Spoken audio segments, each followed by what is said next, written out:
भारत और नेपाल के रिश्ते अचानक से इतने बिगड़ते क्यों जा रहे हैं, और भारत नेपाल के लोगों को ऐसा क्यों लग रहा है कि भारत उनकी जमीन कब्जा कर रहा है, और चाइना कैसे नेपाल को अपने इन्फ्लुएंस में करते जा रहा है, और केपी शर्मा ओली किस तरह से इंडिया और नेपाल के रिश्तों को बर्बाद कर दिए, इसको एक एक करके डिटेल से हम लोग समझते हैं। देखिए, जब मुगलों का पतन हुआ था तो नेपाल के राजा मजबूत थे, वो तराई का एरिया कब्जा कर लिए, कुमायूं, गढ़वाल, सिक्किम, ये सारा एरिया को कब्जा कर लिए।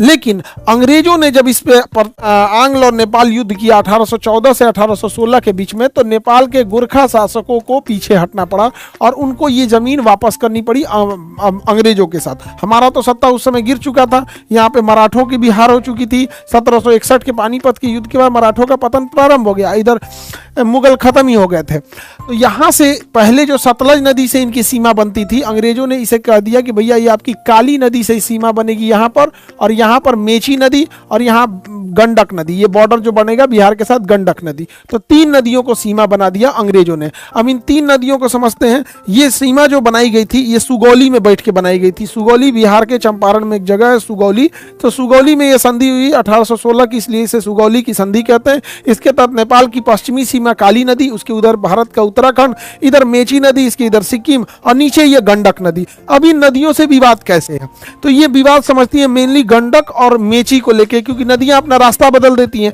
जब हम नदियों के हिसाब से बॉर्डर बनाते हैं तो ये तो समझ में आता है कि उधर वो देश उधर ये देश, लेकिन हजारों साल, 100 साल, 150 साल बाद नदियां अपना रास्ता बदल देती हैं, तो बॉर्डर लाइन आगे पीछे हो जाता है। इसी को समझते हैं लोग। यहाँ देखिए बिहार में यहाँ पर गंडक नदी अपना रास्ता थोड़ा सा बदल ली। इधर काली और मेची के बाद में समझेंगे गंडक नदी यहाँ चंपारण में अपना रास्ता कैसे बदली। सुगौली की संधि के तहत 1816 में जो संधि हुई थी, इसमें गंडक नदी को हम लोगों ने बॉर्डर माना था। नेपाल में इसे नारायणी कहते हैं, नेपाल के लोग गंडक नदी को नारायणी कहते हैं, और इंडिया के लोग इसे गंडक नदी कहते हैं।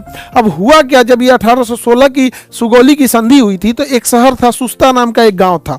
अब नेपाल चूंकि छोटा एरिया है, उसके पास खेती के लिए ज्यादा जमीन है नहीं, तो उसके लिए छोटे छोटे गांव भी बहुत मायने रखते हैं। तो सुस्ता नामक जगह था जो नेपाल को था। अब इस गंडक नदी के इस साइड में नेपाल है, और ये सुस्ता विलेज है, ये नेपाल के पास था और इंडिया के पास नहीं था। ये बॉर्डर बनाई थी नदियां। लेकिन नदियां जैसे कि अपना रास्ता बदलती हैं, नदियां ने, ये नदी जो थी, ये गंडक नदी ने ऐसे रास्ता बदल दिया। रास्ता बदल लेने के कारण यहाँ पर ये जो सुस्ता जगह है, ये सुस्ता जगह इंडिया में चला आया। अब ये जगह आ गया इंडिया में। नेपाल का कहना है कि भैया नदी रास्ता बदल दी, गौवा तो मेरा था, पहले जनगणना हमारे यहाँ होती थी। तो एक ये वाला डिस्प्यूट है सुस्ता को लेकर, गंडक नदी को लेकर। उसके बाद जो विवाद है ये समझते हैं थोड़ा सा डिटेल से कि ये वाला विवाद क्या कह रहा है। देखिए, यहां पर काली नदी बॉर्डर बनाती है और इस साइड में मेची नदी बॉर्डर बनाती है। तो काली नदी जो है ना, इसका उद्गम जो शारदा नदी है यानी काली नदी, इसकी उद्गम यानी स्टार्टिंग को लेके प्रॉब्लम है।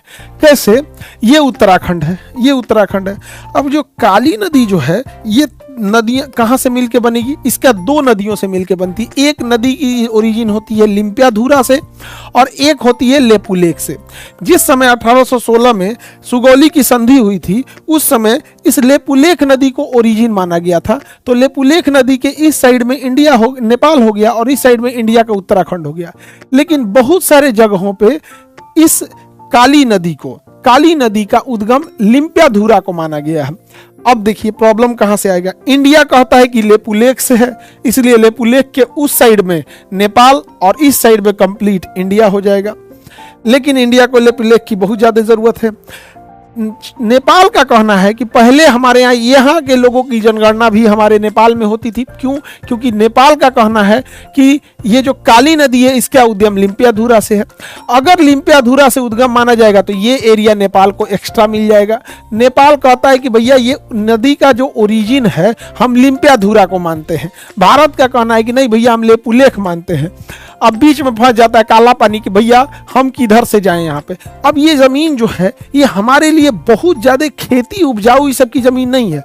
मेन ये जमीन हमारे लिए कैलाश मानसरोवर यात्रा के लिए ज्यादा जरूरी है। यहाँ पर कैलाश मानसरोवर यात्रा है तो ये लेपुलेख दर्रा होके हम लोग जा सकते हैं। अब चाइना क्या किया है, यहाँ अपनी ट्रेन लेके चला है, बुलेट अपनी ट्रेन। तो अब हम लोग अगर वहाँ रास्ता नहीं बनाएंगे, अगर हम वैसे ही छोड़ देंगे तो युद्ध की स्थिति में हमको कोई एडवांटेज मिलेगा नहीं मिलेगा वहाँ पर। इसलिए भारत ने यहाँ से सड़कें बनाना चालू किया और लेपुलेख तक 80 किलोमीटर तक की सड़क बनाई। जैसे सड़क बनाया ना तो नेपाल इसका विरोध कर रहा है, कह रहा है कि ये तो गलत है, काला पानी मेरा है, लिम्पियाधुरा मेरा है, लेपुलेख मेरा है। भारत कह रहा है कि भैया लेपुलेख तक उधर के इधर रहो, बट ये जो एक्स्ट्रा जमीन का टुकड़ा है ना, इसको लेके विवाद हो गया है। अब नेपाल चूंकि उसके पास खोने के लिए कुछ नहीं है, नेपाल जो है चाइना के इन्फ्लुएंस में आ रहा है, इसलिए जो नया नक्शा बनाया है ना नेपाल, उसमें देखिएगा उसने अपना ये एक्स्ट्रा जमीन जोड़ दिया है अपने नए नक्शा में।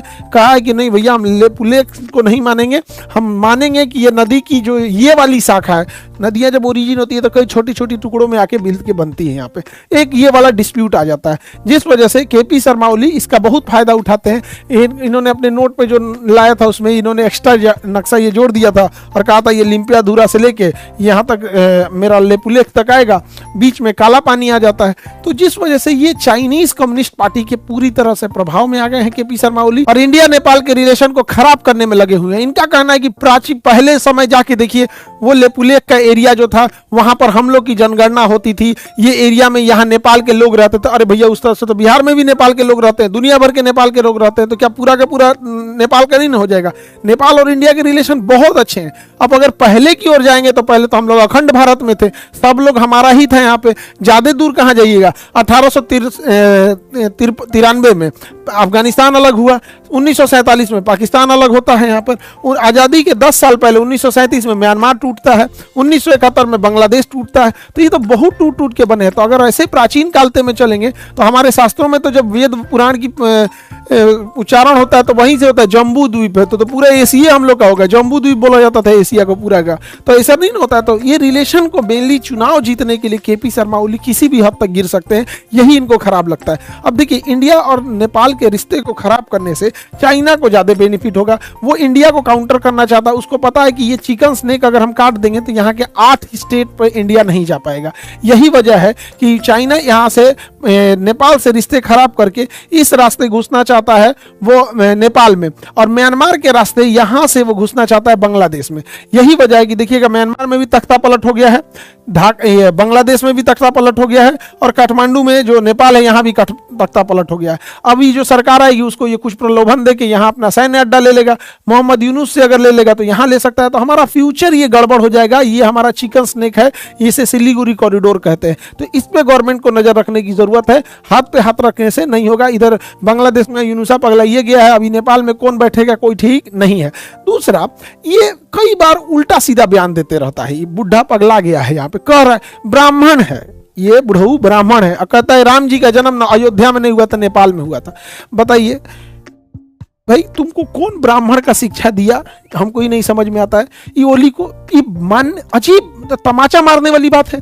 भारत में भगवान श्री राम मर्यादा पुरुषोत्तम माने जाते हैं, चाहे किसी भी धर्म का हो, उन्हें बड़ा सम्मान की नजर से देखता है। यहाँ पर किसी भी व्यक्ति से पूछा जाएगा कि भैया कोई जैन हो, बौद्ध हो, ईसाई हो, मुसलमान हो, उससे भी पूछा जाएगा कहाँ जन्म लिए थे मर्यादा पुरुषोत्तम राम, तो कहेगा अयोध्या में। लेकिन ये ब्राह्मण होके भारत और इंडिया नेपाल के रिश्ते खराब करने के लिए कह रहा है कि नेपाल में महात्मा बुद्ध जन्म लिए तो लुम्बिनी में, सीता मैया सीतामढ़ी में मिली थी, बाद में राजा जनक उनको लेके गए थे वहां पे जनकपुर में अपने यहाँ। तो एक से एक ये सब नौटंकी है, रिश्ते खराब कर रहा है। 2015 में बड़ी दिक्कत हो गया था एक्चुअल में ना। नेपाल जो भी सामान मंगाता है तो ये लैंड लॉक कंट्री है, नेपाल एक लैंड लॉक कंट्री है। लैंड लॉक कंट्री उसे कहा जाता है जो चारों ओर जमीन से घिरा हो, समुद्र उसके पास ना हो। साथ में ये बफर कंट्री है, दो बड़े देशों के बीच का छोटा देश बफर कंट्री कहलाता है। इसे उसका ब्लैकमेल करते रहता है इंडिया और चाइना को। तो ये चाइना, अभी चाइना से कोई सामान खरीदना है या किसी को खरीदना है ना, तो यहाँ से लेके आता है किसी भी देश से, जापान हो गया, साउथ कोरिया हो गया, यहाँ पर कलकत्ता बंदरगाह के, और यहाँ से वो रक्सौल होते हुए लेके जाता है। तो यहाँ से भारत हल्दिया कलकत्ता बंदरगाह से रक्सौल तक एक ठो एक्सप्रेस वे भी बना रहा है। हालांकि चाइना इधर से ट्रेन का भी प्रोजेक्ट ला रहा है, ट्रेन का प्रोजेक्ट ला देगा तो चाइना नेपाल के लिए अपने फेवर में नेपाल को ले जाने में चाइना सफल हो जाएगा। लेकिन भारत को अपने पड़ोसियों पे नजर रखने की जरूरत है। हम दोस्त बदल सकते हैं, पड़ोसी नहीं। और याद रखिएगा नेपाल, पाकिस्तान, ये बांग्लादेश ऐसे छोटे देश है ना जिनको खोने के लिए कुछ भी नहीं है, तो ये बड़ा खतरनाक हो जाते हैं, जाके बैठ जाएंगे चीन के गोद में। पाकिस्तान, बांग्लादेश क्या हुआ यहाँ पर? इसलिए बड़ी जरूरत है हम लोगों के नाजुक दौर से गुजरती अर्थव्यवस्था में इस चीजों को हम लोग को अपने अड़ोस पड़ोस में ध्यान देना चाहिए। और ये जो नेपाल में है ना ओली, ये चक्कर में बर्बाद भइल है। यहाँ पे ओली तोरा हम ना जान रही, चाइना वाली राजदूत के चक्कर में बर्बाद भइल थे ओली। भाई देखिए बुढ़ौती में सठिया गया ये आदमी यहाँ पर। ये के चक्कर में गया बर्बाद। ये आकर चाइना से इनकी पार्टी के मीटिंग पे बैठ रही है। ये बताइए, डोनाल्ड ट्रंप अगर इंडिया आते हैं या कोई आता है तो वो भारत सरकार से न बात करेंगे कि समाजवादी पार्टी से बात करेंगे, इधर बिहार में आके नीतीश कुमार से बात करेंगे, किसके साथ गठबंधन कर रहे हैं। लेकिन ये इंटरफेयर करती है। ये बुढ़ऊ को समझ में आ नहीं रहा है, एक चक्कर में बुढ़ऊ पगला गया है। नेपाल का आदमी इसको ठीक कर दिया, इनको जहाज पे लदा भागे थे, हेलीकॉप्टर से बेचारा लदा के भागा था फैमिली। इसको लगता था इसका कभी अंत नहीं होगा। नेपाल वाला जंजी लोगों ने इनको तो व्यवस्था कर दिया। तो नेपाल के लोगों को भी सोचना चाहिए। देखिए, इंडिया और नेपाल के रिश्ते बहुत गहरे हैं। हमारा इंडिया और नेपाल के साथ बॉर्डर जो लगता है, उस बॉर्डर पे वीजा फ्री आ सकते हैं लोग, जा सकते हैं लोग, कभी वीजा नहीं लगता है। तो हम लोग भी नेपाल से आ सकते हैं, नेपाल के लोग भी जा सकते हैं। इंडिया में बहुत सारे नेपाल के सेफ काम करने वाले काम करते हैं। हमारे पास पूरी गोरखा बटालियन है, सेना ऐसी, भारत ने ऐसी कोई युद्ध नहीं जीता है जिसमें हमारे नेपाली भाइयों ने शहादत ना दी हुई हो। हमारे भारत में गांव तक में सिक्योरिटी गार्ड में, रात में चौकीदार में, हर जगह नेपाल के लोग भरे हुए हैं। इवन नेपाल को यूज करने के लिए भारत ने सार्क सैटेलाइट दिया था। आज भी नेपाल में जो पेट्रोल जाता है, भारत से पेट्रोलियम जाता है, उसको सप्लाई किया जाता है ट्रकों टैंकरों में भर भर के यहाँ पर। हाँ, थोड़ा सा भारत से क्या चीज है कि नेपाल हमें ज्यादा कुछ बेच नहीं पाता। हालांकि ठंडी के दिन में नेपाल से बहुत लोग कंबल उम्बल बेचने आते हैं। तो भाई बेचो, तुम्हें मना कौन किया है? टेक्नोलॉजी के मामले में नेपाल थोड़ा सा पीछे है, मेडिकल इंडस्ट्री और पीछे, एजुकेशन सिस्टम और पीछे।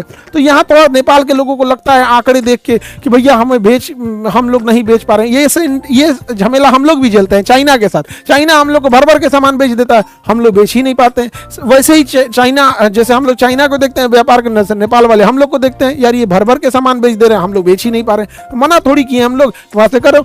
नेपाल को स्टेबल रखने के लिए भारत ने पाम ऑयल नेपाल से इंपोर्ट करने लगा। जबकि देखिए, पाम जो होता है ये विषुवतरेखीय वृक्ष मलेशिया वगैरह में होता है। तो नेपाल था मलेशिया से इंपोर्ट करता था और अपने यहाँ बहुत सारे कारखाना लगाया था जिससे पाम से उसके ऑयल निकाला जा सके। भारत ने कहा कि भैया तुम्हारे यहाँ लोगों को रोजगार मिला है, हम डायरेक्ट मलेशिया से नहीं खरीदेंगे, तुम ही से खरीद लेते हैं। तो भारत नेपाल के पाम इंडस्ट्रीज को जिंदा रखने के लिए मजबूरी में वहां से खरीदता है।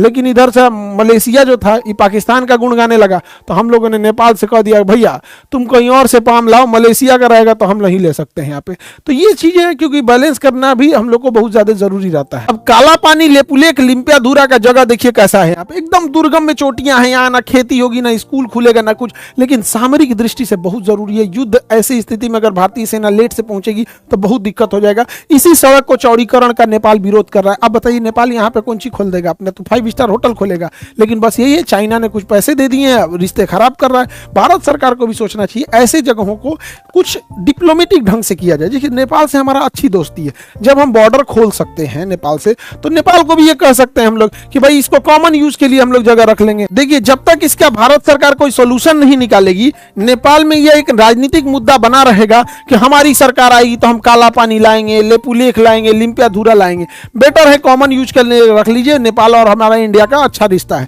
इतना अच्छा रिश्ता है। आप ऐसे समझिए कि नेपाल के जो सेनापति होते हैं ना, वो भारत के भी ऑनरेरी सेनापति होते हैं। जो भारत का सेनापति होता है जब यहाँ शपथ लेता है तो नेपाल जाता है, वो भी वहां का ऑनरेरी सेनापति लेता है। जब इतना भरोसा है भाई, तो कुछ कॉमन यूज के लिए ले सकते हैं लोग वहां पे।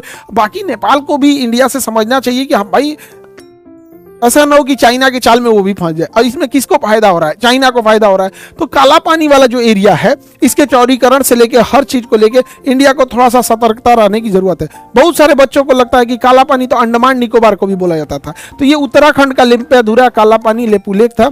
अंडमान निकोबार में एक जेल है जिसको काला पानी, सेलुलर जेल था, वो सेलुलर जेल को काला पानी कहा जाता था। अंडमान निकोबार में भेज देता था। ये इसका एंट्री द्वार था, ये मेन टावर था यहाँ से, और यहाँ से ये सब देखते थे सब इसमें बैरक बना के। और इस ऐसे जो ऐसे गए हैं, ये यहाँ पे बहुत यातनाएं दी जाती थी।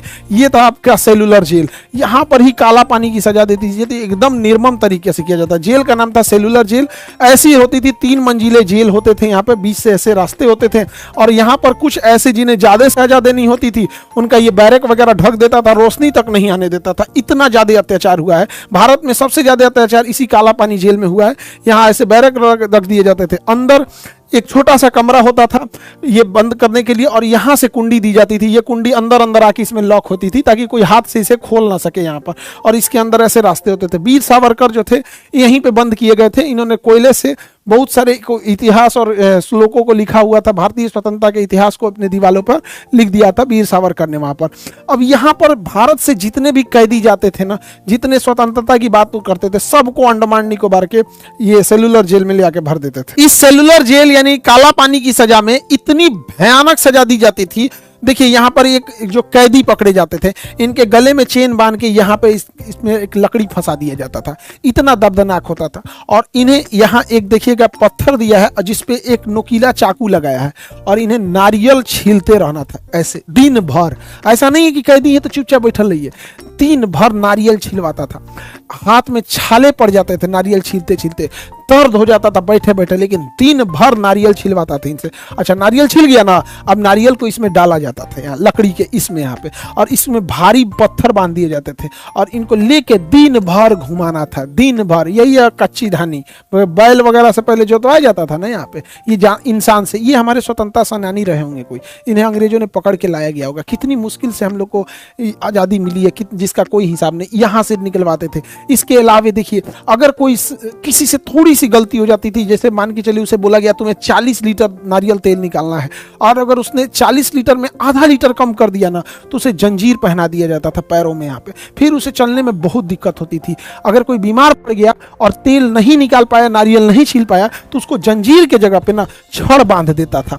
अब ये छड़ जो है ना थोड़ा भी फ्लेक्सिबल नहीं होता है, छड़ बांध, जंजीर में तो फ्लेक्सिबल होता है लेकिन छड़ में थोड़ा भी नहीं होता, ये चल भी नहीं पाते थे लोग। यहाँ पर बहुत बुरी तरह से दर्द करता था, इसको दौड़ाते थे सब, जो चल नहीं पाता था छड़ बांध के उसको ये अंग्रेज दौड़ाते थे सब। कितने जालिम थे सब यहाँ पे। और गर्मी पड़ती है अंडमान निकोबार समुद्र के किनारे वाले एरिया में, बहुत चिलचिलाहट वाली गर्मी पड़ती है। उस गर्मी में ये सब क्या करते थे सब, पंखा वगैरह कुछ नहीं देते थे सब, और ये जूट का बोरा जो इसका जानवर को पहनाया जाता है, ठंडी के दिन में ओढ़ाया जाता है, लोग देहात में आदमी पैर पोछने के लिए यूज करता है, यही पहनाते थे सब। पूरा चमड़ा उधड़ जाता था और सबके सामने बांध कर और यहाँ पर मारते थे सब। पूरे कमर पे बैठने की जगह पे यहाँ पे चमड़ा उतर जाता था। मारने के बाद जब यहाँ चमड़ा उतर जाएगा तो जब भी इंसान टॉयलेट के लिए नीचे बैठेगा तो फिर से वो चमड़ा फट जाएगा, दरार आ जाएगा। इतना मार मारते थे सब भारतीय सैन्य, स्वतंत्रता सेना। ये कोई पीट रहे हैं हमारे स्वतंत्रता सेनानी रहे होंगे, और हम इन लोग की शहादत के बदले हम लोग की ऐसी आज़ादी मिली है। और आज की जनरेशन को पता नहीं लगता है कि ऐसा ही मिल गया। यहाँ पर इतनी कठोर सजा होती थी ना, और वहाँ बदबू से मलेरिया फैल जाता था। पानी इतना गहरा होता था, काला रंग का दिखता था, गंदगी जानवर ये सबसे दूर तक कुछ दिखता नहीं था, तो काला दिखता था, काला पानी कहा गया। उसी के अंदर टॉयलेट करने के लिए बना देते थे सब। इन लोग को वहीं अंदर लेटरिन करना होता था, खुद से साफ करना होता था, फिर ले जाना होता था। कभी किसी की तबीयत खराब हो गई ना, अंदर ही लेटरिन कर दिया, उल्टी कर दिया, उसको वैसे ही छोड़ देते थे सब। मलेरिया हो गया वैसे ही छोड़ दिए सब, उसी में मारते थे सब उसको कि तुम क्यों इतना गंदगी फैला रहा है। और कौन सा अंग्रेजों को रहना होता था, पूरी तरह से बर्बाद कर दिया सब। मलेरिया फैल गया, इतना यातना देता था सब। काला पानी जो अंडमान निकोबार में है वहां पर। और खाना में क्या देता था, नालियां जो निकली होती थी, नालियां, इसके पास ना घास भूस जम जाता था, तो कैदियों से इसी को कटवाते थे सब। और इसी घास को, ये जो कचड़े हैं यहाँ पे, इसमें से पानी लेके, इसी कचड़े के पानी लेके घास को इसी में पकवाते थे सब, और सबके सामने कहते थे खाओ।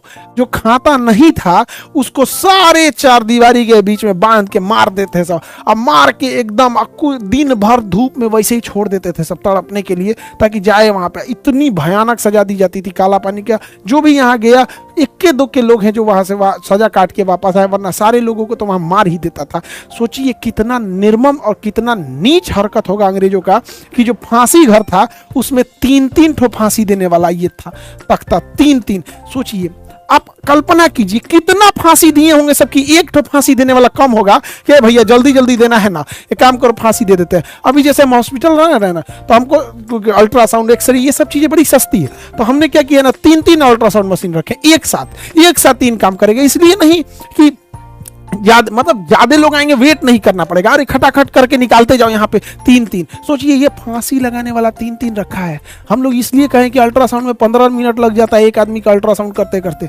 दूसरा वेट नहीं करते रहे, एक साथ लगा के निकालो। ये सोचिए 15 मिनट लेट न लगे फांसी देने में, इसलिए इतना फांसी दिया सब यहाँ पे, बर्बाद कर दिया सब भारतीयों को। तो ये तो आज़ादी बड़ी कीमत चुकानी पड़ी हम लोग को आज़ादी की, हम लोग को ऐसे सस्ते में मिल गई तो कीमत नहीं समझ में आता है। तो ये काला पानी अलग है और अंडमान निकोबार वाला काला पानी अलग है, दोनों में डिफरेंस है। एग्जाम में जो पूछता है वो काला पानी पूछता है उत्तराखंड वाला, इसलिए एग्जाम के हिसाब से याद रखिएगा। अभी बिहार पीसीएस यानी बीपीएससी का एग्जाम हुआ है, उसमें भी जो क्वेश्चन आए हुए हैं मैप से सबसे बहुत इंपॉर्टेंट क्वेश्चन आया। हालांकि उसमें कुछ करंट अफेयर 3-4 साल पुराना पूछ दिया, तो ऐसे करंट अफेयर को अमूमन इग्नोर करना चाहिए और आयोग को भी इस टाइप से नहीं पूछना चाहिए। अभी देखिए यहाँ पर जो सेम टू सेम पढ़ाया हुआ लगभग 120 प्लस क्वेश्चन आ गया। यहाँ पे आपको क्वेश्चन पूछा हुआ है, यहाँ क्लास है केजीएस का। यहाँ पे हम ये सारा चीज आपको पीडीएफ में अपलोड करके दे देंगे, आप एक बार क्रॉस चेक कर लीजिएगा। यहाँ जो पढ़ाया गया है वहां वही चीज आपको आया हुआ होगा। 120 प्लस क्वेश्चन सीधे सीधे क्लास नोट से यहाँ पर, तो 120 कितना भी कट ऑफ जाएगा, ये सारा अपलोड कर देंगे, आप देख लीजिएगा, एकदम मिला लीजिएगा एक एक करके। जो एग्जाम में आया है वो यहाँ पे आया है, जो एग्जाम में पूछ रहा है वही यहाँ पे भी पूछ रहा है, चाहे जितना भी टफ हुआ हो, इससे कोई बहस नहीं होता है यहाँ पे। तो दोनों में आना चाहिए। हालांकि इस बार कुछ आंकड़े जो थे वो बड़ा उलझाए थे बच्चों को, तो खैर उससे नहीं भागना है, जो क्वेश्चन आते हैं उससे तो आपको बनाना ही रहता है यहाँ पे। बाकी आप लोग पढ़ाई करते रहेंगे और इसको हम लोग आपको अपलोड कर देंगे ताकि आप लोग इसको मिला सके। टेलीग्राम में भी अपलोड कर देंगे कितना पढ़ाया हुआ है, और आप इस वीडियो के नीचे डिस्क्रिप्शन में भी दिखा देंगे कि कितना पढ़ाया हुआ है। देखिए जो बच्चे क्लास भी नहीं कर पा रहे हैं उन बच्चों के लिए कहते हैं कि अगर आप क्लास किए हैं तो आपको टेंशन ही नहीं है, पढ़ाया हुआ ही आएगा। नहीं भी किए हैं तो चूंकि ये बिहार पीसीएस का एग्जाम है, एक पॉकेट जी की किताब आती है 150 रुपए के आसपास की आती है, इसमें से 86 क्वेश्चन आया है। और चूंकि बिहार स्पेशल भी पूछता है, क्योंकि बिहार पीसीएस का यूपी पीसीएस का रहता तो यूपी से स्पेशल पूछता, तो इस बुक से 16 क्वेश्चन आया है। तो केवल यही दो बुक अगर आप पढ़ लेते हैं तो 102 क्वेश्चन ऐसे ही निकाल के कट ऑफ के ऊपर चले जाएंगे। हालांकि इसमें जितना क्वेश्चन आया है, देखिए हम एकदम सीक्वेंस लगा देते हैं पेज नंबर के साथ। ये क्वेश्चन है, ये हमारे पॉकेट जीके का है, और ये पेज नंबर है, किसका है, बिहार जीके का है, किसका, सब पेज नंबर के साथ है। जैसे ये क्वेश्चन है 39 नंबर क्वेश्चन है, ये यहाँ पढ़ाया हुआ है पेज नंबर 100 के साथ। तो ये एकदम आपको लिंक के साथ अपलोड कर देंगे ताकि आपको देखने में आसानी हो। नहीं तो अभी कई बच्चों को लगता है कि कौन सा किताब पढ़े कौन सा नहीं। यहाँ क्वेश्चन है और यहाँ उसका आंसर है, पेज नंबर के साथ है, ताकि आप क्रॉस चेक कर सके। नीचे लिंक डाल देंगे और टेलीग्राम में भी इसे अपलोड कर देंगे। अच्छे से माइक्रोस्कोप से देख लीजिएगा आया है क्वेश्चन की नहीं। लेकिन आई होप कि आप नेपाल और ये इंडिया का डिस्प्यूट समझ गए होंगे। मिलेंगे नेक्स्ट क्लास में। जय हिंद।